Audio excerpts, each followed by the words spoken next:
On a quiet evening, when the ocean seemed to breathe in slow, steady rhythms, a young historian named Elias sat alone in his small study. Books were stacked like fragile towers around him, their pages filled with forgotten names and ancient dreams. On his desk lay two open articles, both speaking of the same mysterious place, Atlantis. Elias had first heard the name as a child in stories told by his grandfather. It was always described as a shining city, rich and powerful, swallowed by the sea in a single night. Back then, Elias thought it was nothing more than a fairy tale. But now, as he traced the words on the screen, he felt something different. A strange pull, a quiet question rising in his mind. Did Atlantis really exist? According to ancient writings, the story began with Plato, a philosopher who lived more than 2,000 years ago. In his dialogues, he spoke of a vast island beyond the Pillars of Hercules, a place of advanced cities, grand temples, and disciplined armies. Atlantis was not just wealthy, it was mighty. It ruled over lands and seas, until pride and corruption led to its downfall. Plato wrote that the gods punished Atlantis with earthquakes and floods. In one day and one night, the island vanished beneath the waves. No ships returned, no cities remained, only silence and mystery. Most scholars Elias read believed Plato never meant Atlantis to be real.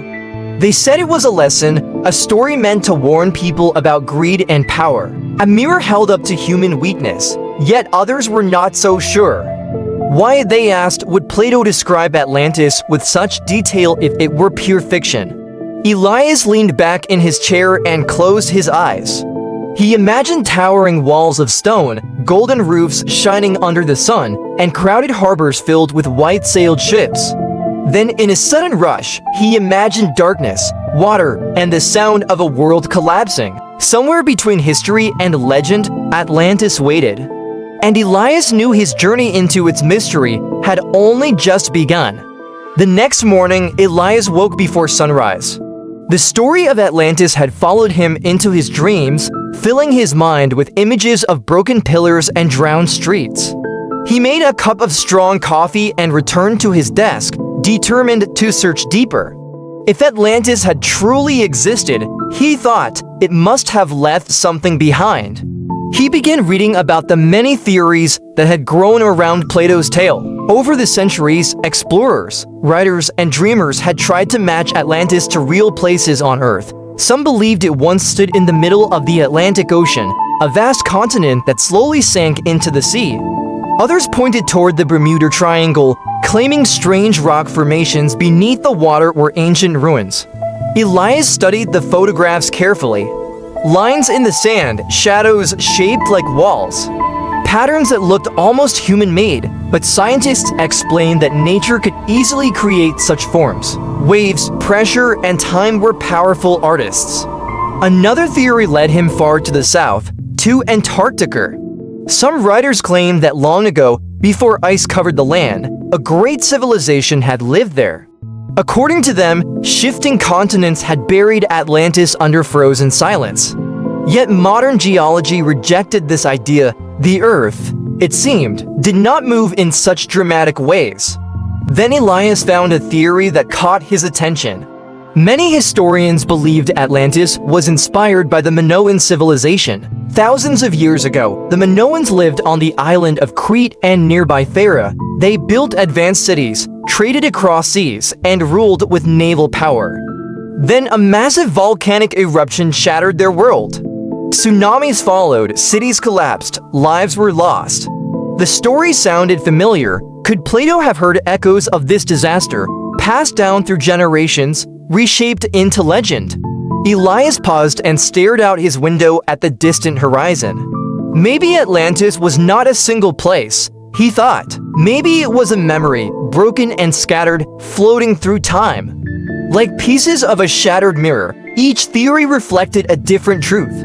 And somewhere among them, the real story might still be hiding. Days passed, and Elias found himself drifting further into the world of ancient mysteries. He stopped checking his phone. He forgot about meetings and unfinished emails. Atlantis had become more than a research topic. It had become a quiet obsession. One evening, As rain tapped gently against his window, Elias returned to Plato's original words. He read them slowly, line by line, trying to hear the voice behind the text.